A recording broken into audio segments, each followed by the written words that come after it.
JDU और RJD पुराने धुर विरोधी बीच में एक साथ आए, सरकार बनाए और फिर अलग हो गए। और अब इन दोनों विरोधी दलों के बीच जो आरोप प्रत्यारोप का सिलसिला चल निकला है वो बयानों से ज्यादा पोस्टर और फोटो, कार्टून और शब्दों के जरिए देखने को मिल रहा है। जेडीयू का एक जवाबी पोस्टर आरजेडी के पिछले पोस्टर के खिलाफ सामने आया है। देखिए ये रिपोर्ट।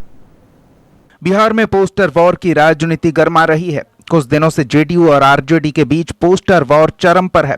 आरजेडी के पोस्टर के जवाब में शनिवार को जेडीयू ने पलटवार किया पोस्टर से ही।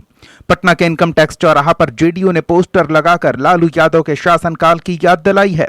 पोस्टर में हेडिंग दी गई है, कराहता बिहार बनाम संवरता बिहार। पोस्टर में लालू यादव के चरवाहा विद्यालय पर कटाक्ष किया गया है। वहीं नीतीश सरकार के शासनकाल में शिक्षा की स्थिति का गुणगान किया गया है। बहरहाल ठंड के बीच पोस्टर वॉर से राजनीति में गर्माहट आ रही है।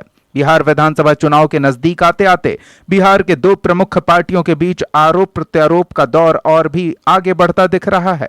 ओमकार आवामी के लिए पटना से धर्मेंद्र कुमार की रिपोर्ट।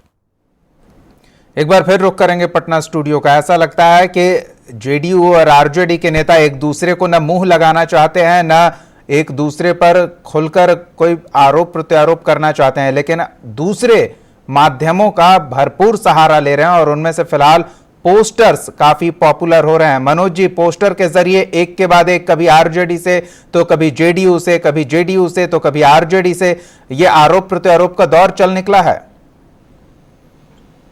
देखिए दीपक जी, 2015 में जब जेडीयू आरजेडी के साथ में चुनाव लड़ी थी, उस समय उसके पहले आरजेडी का जमीन यहां से खिसक चुका था।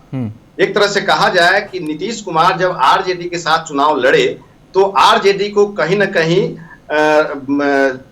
राहत की सांस ली आरजेडी पार्टी ने, और आरजेडी का खोया हुआ जमीन वापस आ गया। तो जब दोनों पार्टियां जब सरकार में जब हुई और इसके बाद में जब नीतीश कुमार ने फैसला लिया कि नहीं, आरजेडी से हम अलग होंगे और बीजेपी के साथ उन्होंने ऐलान करके अपना फिर सरकार बनाया, तो ये बात आरजेडी को पच नहीं रही है। आरजेडी हमेशा अपने आप को नीतीश कुमार को दुश्मन मान रही है आरजेडी। तो ऐसे में आप तरह तरह के बयान भी सुनते होइएगा। तेजस्वी यादव हमेशा बोलते हैं पलटू चाचा, माने यहाँ पर साथ में सरकार बना करके फिर पलटी मार दिए, तो उनका नामकरण ही कर दिया गया है तेजस्वी यादव द्वारा या तेज प्रताप द्वारा पलटू चाचा। तो कहीं ना कहीं आरजेडी अपने आप को जेडीयू को आमने सामने का दुश्मन मानती है। जहां तक रही पोस्टर वार की, तो चुनाव अब ये साल चुनावी वर्ष है और चुनावी दंगल की शुरुआत हो गई है, और इसका एक जो कड़ी है वो पोस्टर वार भी है जी। ये हमेशा आरजेडी कहता रहा है, आरोप लगाता रहा है कि नीतीश सरकार में क्राइम के ग्राफ बहुत बड़े हैं, बहुत घुसखोरी बढ़ी है, महंगाई बढ़ी है, जो भी प्रशासनिक अधिकारी हैं, प्रशासनिक तंत्र है, वो बेलगाम हो चुके हैं। तो आरोप प्रत्यारोप तो चलते रहते हैं। तो इसको लेकर और मनोज जी, ऐसे में जब नीति आयोग की रिपोर्ट आई है तो ट्वीट करके लालू प्रसाद यादव ने और पूरे आरजेडी कुनबे ने एक बार फिर नीतीश सरकार पर हमला बोला है, तो उससे संबंधित पोस्टर भी एक दो दिन में जल्द शायद पटना की सड़कों पर देखने को मिल जाए लोगों को। जी हाँ, बिल्कुल, पोस्टर वार शुरू है। इसमें जेडीयू और आरजेडी दोनों आमने सामने है। आरजेडी आगे चल रही है, पीछे पीछे जेडीयू उसका जवाब दे रही है। कहीं जेडीयू आगे हो रही है तो आरजेडी फिर उसका जवाब दे रही है। पहले जेडीयू अपने पार्टी दफ्तर में पोस्टर लगाई, फिर जो है आरजेडी ने अपने पार्टी दफ्तर में पोस्टर लगाया।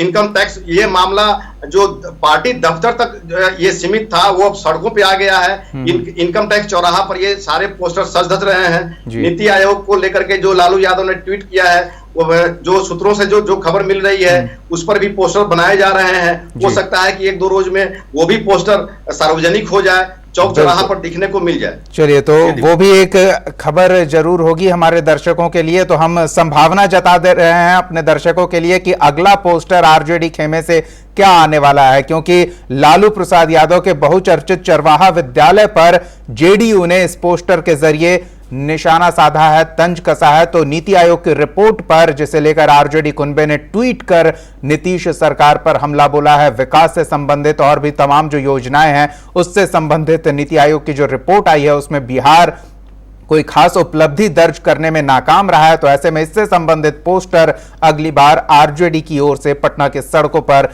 दिखने वाली है। तो बावजूद इसके कि विरोधी लगातार प्रहार कर रहे हैं, केंद्र सरकार के समीक्षा रिपोर्ट में नीतीश कुमार के कामों को बेहतर रिजल्ट देने वाला नहीं आंका जा पा रहा है, लेकिन नीतीश कुमार पूरे दृढ़ इच्छा शक्ति के साथ अपने काम में डटे हुए हैं और इस बार उन्होंने बतौर अभियान जल जीवन हरियाली को पूरी दृढ़ता से पूरे सूबे में प्रभावशाली तरीके से लागू करने की योजना बना ली है और उसे अमली जामा पहनाने में जुटे हुए हैं। जल जीवन हरियाली अभियान के तहत अलग अलग जिलों का दौरा कर रहे हैं और इसी कड़ी में नीतीश कुमार 2 जिलों का दौरा करने पहुंचे। देखिए ये रिपोर्ट। जल जीवन हरियाली यात्रा के दौरान बिहार के मुख्यमंत्री नीतीश कुमार बेगूसराय पहुंचे। साहेबपुर कमाल प्रखंड के सादपुर पूर्वी पंचायत में नीतीश कुमार ने पोखर जनाधार का उद्घाटन और सिलावट का अनावरण किया।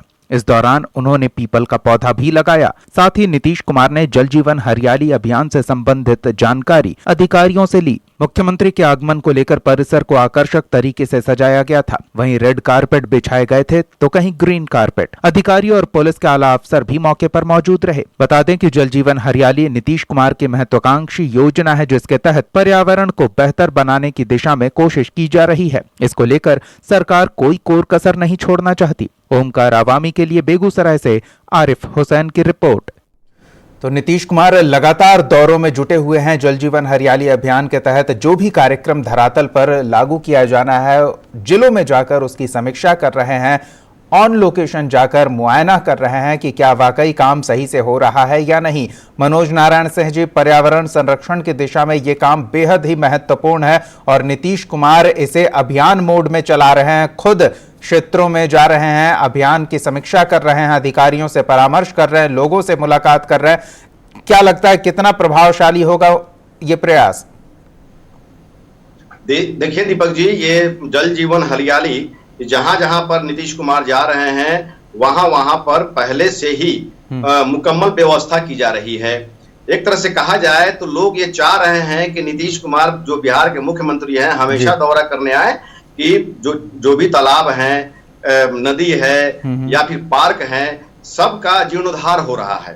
तो एक तरह से कहा जाए तो पहले से ये सब वीरान पड़े हुए थे, लेकिन सीएम जब से जोर देना शुरू किए हैं, जल जीवन हरियाली का जब से आगाज किए हैं, तब से जिलों में जो भी तालाब है, नदी है, पार्क है, सबका जीर्णोद्धार हो रहा है। आज सीएम नीतीश कुमार बेगूसराय गए, खगड़िया गए और सहरसा का भी दौरा किया और रात में उनका मधेपुरा में उनका विश्राम है।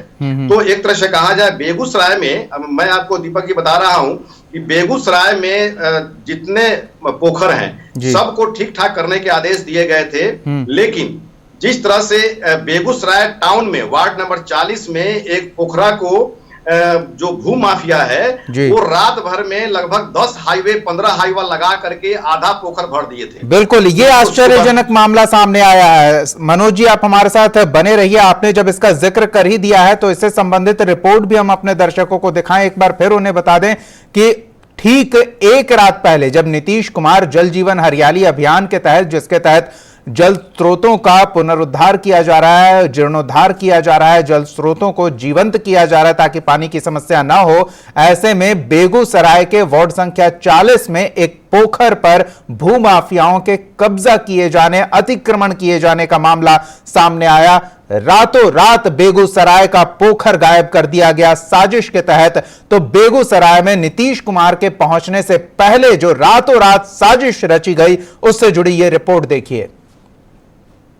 एक तरफ मुख्यमंत्री नीतीश कुमार जल जीवन हरियाली अभियान के तहत जल स्रोतों के जीर्णोद्धार में लगे हैं, तालाबों पोखरों की उड़ाही की जा रही है, लेकिन दूसरी तरफ बेगूसराय में मुख्यमंत्री के दौरे से पहले एक पोखर को अतिक्रमण करने की साजिश रची गई। नगर क्षेत्र के वार्ड संख्या 40 स्थित दशकों पुराने पोखर में रातों रात मिट्टी भरने का मामला सामने आया। आज तक तो ये पोखर सार्वजनिक रूप से था, लेकिन कल रात में कई हाईवा के द्वारा और जेसीबी के द्वारा रातों रात मिट्टी भर दिया गया और लोग जब सुबह उठे वार्ड के लोग तो वो अचंभित रह गए कि रातों रात कैसे भरा गया पोखर। काफ़ी लोग इकट्ठा होकर के और सबको वार्ड पार्षद को खबर किया गया, सारे लोग यहाँ आए और फिर उपेंद्र बाबू से भी बात किया गया जो नगर निगम के मेयर हैं। उन्होंने कहा नहीं, इस तरह की कोई बात सूचना नहीं है। इसमें मान लीजिए कुछ असामाजिक तत्व के द्वारा रात को इसमें मिट्टी भराया गया और मोहल्ला वासियों के द्वारा इस मिट्टी को उठाकर दूसरे जगह फेंका जा रहा है। अभी तक तो कंफर्म पता नहीं चला, कुछ आदमी के बारे में पता चला, लेकिन उनसे पूछने पर वो ये कहे कि हम नहीं भरा है। इस सार्वजनिक पोखर में सालों से लोग छठ पूजा करते आए हैं। निगम के जिम्मे इसकी साफ सफाई और देखरेख का काम है, लेकिन रातों रात भूमाफियाओं ने हाईवा से मिट्टी भरकर पोखर को गायब करने की साजिश रची। सुबह जब लोगों ने एकजुट होकर इसका विरोध किया तो निगम के सदस्य और अधिकारी सक्रिय हुए और पोखर को अतिक्रमण मुक्त कराने का काम शुरू किया गया। करने पर पता चला कि कुछ असामाजिक तत्व रात में 10 बजे के बाद और 4 बजे सवेरे से पहले एक बैग हाईवा से और जेसीबी के द्वारा यहाँ पर मिट्टी डाल दिए। और जेसीबी वाले को किसी ने फ़ोन पर धमकाया कि वहाँ तुम नहीं जाओ। उसने कहा कि हमको मेयर से आदेश करवाइए। हमने मेयर से आदेश करवाया। मेयर को है कि कोई वहाँ दावेदार नहीं है, मिट्टी को उठा करके जो जहाँ वार्ड 40 में साइड पर जो जहाँ लग रहा है वहाँ ले जा करके बिछा दो। ये साजिश किसकी थी, लोगों को इसका पता नहीं चला, पर ऐसे भूमाफियाओं के खिलाफ कार्रवाई की लोग मांग कर रहे हैं। जल स्रोतों का रातों रात अतिक्रमण गंभीर मामला है और प्रशासन को इस मामले में गंभीरता से जांच कर दोषियों पर कड़ी कार्रवाई करनी चाहिए। ओमकार आवामी के लिए बेगूसराय से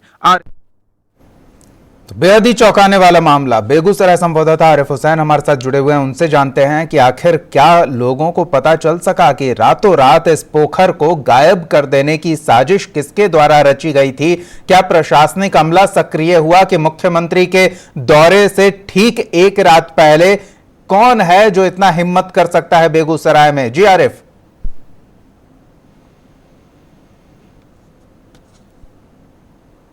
जी आरिफ बोलिए।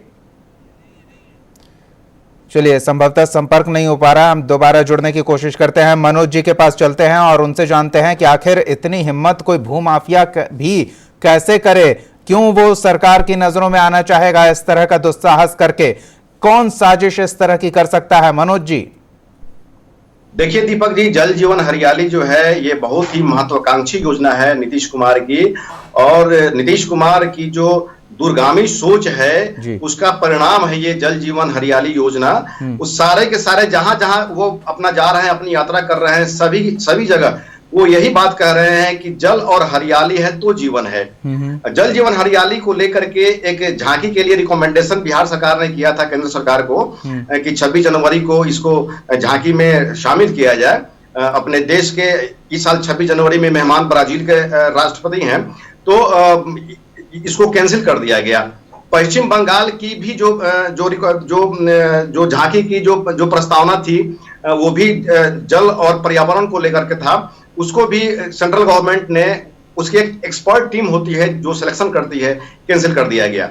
आज खगड़िया में नीतीश कुमार ने साफ शब्दों में कहा कि झांकी को कैंसिल कर दिया गया, वो केंद्र सरकार का मामला है, लेकिन आने वाले समय में पूरी दुनिया देखेगी कि हमारी सोच क्या है। जल जीवन हरियाली जो हमारी सोच है वो आने वाले समय में पूरा विश्व देखेगा कि जल और हरियाली है तभी जीवन है। आज के डेट में जितनी ठंड पड़ रही है या जो प्राकृतिक जो आपदाएं आ रही हैं, ये पर्यावरण अनबैलेंस्ड होने के कारण हो रही हैं। तो एक तरह से कहा जाए तो जल जीवन हरियाली जो योजना है ये बहुत ही महत्वाकांक्षी और जीवन को बचाने वाली यह योजना है। बिल्कुल, नीतीश कुमार तो पूरी कोशिश कर रहे हैं कि इस महत्वाकांक्षी योजना को सफल बनाया जाए ताकि बिहार राष्ट्र के समक्ष एक उदाहरण के तौर पर स्थापित हो पर्यावरण संरक्षण के क्षेत्र में। लेकिन बेगूसराय में रात के अंधेरे में आखिर कौन इतनी हिमाकत कर सकता है जो मुख्यमंत्री के दौरे से ठीक पहले एक पोखर को साजिशन गायब कर देता है मिट्टी भर के? आरिफ हमारे संवाददाता जुड़े हुए हैं, उनसे जानते हैं क्या इस पूरे मामले के बारे में प्रशासनिक अमला सतर्क हुआ है, कोई जांच पड़ताल शुरू हुई है, क्या जानकारी है आरिफ आपके पास?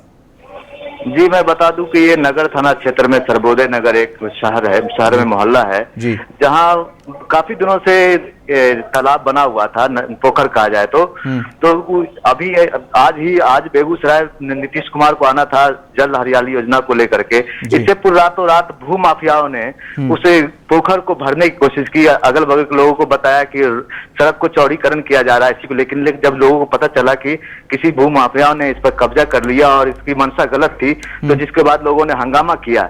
जब हंगामा हुआ तो जब प्रशासन के पास बात पहुंची, डीएम ने खुद इस मामले को संज्ञान में लिया और फौरन आदेश दिया कि वहां से मट्टी को हटाया जाए, क्योंकि मुख्यमंत्री नीतीश कुमार लगातार बिहार में घूम के जल जीवन हरियाली योजना को लेकर के जगह जगह पोखर की खोदाई करवा रहे हैं, कुएं की खोदाई करवाएं। इसी बीच पोखर को भरे जाने को लेकर लोगों में आक्रोश था। जी, कोई कार्रवाई की संभावना भी बनती दिख रही है ये आरिफ, या फिर इस मामले को रफा दफा कर दिया जाएगा? नहीं, ऐसा नहीं है। मेन है कि आज नीतीश कुमार को बेगूसराय आना था, इसलिए प्रशासन ने हड़बड़ी में सबसे पहले तो वहां पर से अतिक्रमण को हटाया। जो भू माफिया ने मट्टी भरा था उसको फौरन रातों रात हटवाया है। अब नीतीश कुमार आज गए हैं, अब देखते हैं आगे पूरी प्रशासन क्या करती है। जी, नजर बनाए रखिएगा आरिफ। फिलहाल इन तमाम अपडेट्स के लिए बहुत बहुत धन्यवाद। तो जल जीवन हरियाली योजना की समीक्षा करने के लिए क्या काम हो रहा है, इसके लिए जब नीतीश कुमार बेगूसराय पहुंचे थे उससे ठीक एक रात पहले इस पोखर को मिट्टी से भर दिया गया। हालांकि उसे फिर लोगों के हंगामे के बाद मिट्टी को वहां से हटाया गया।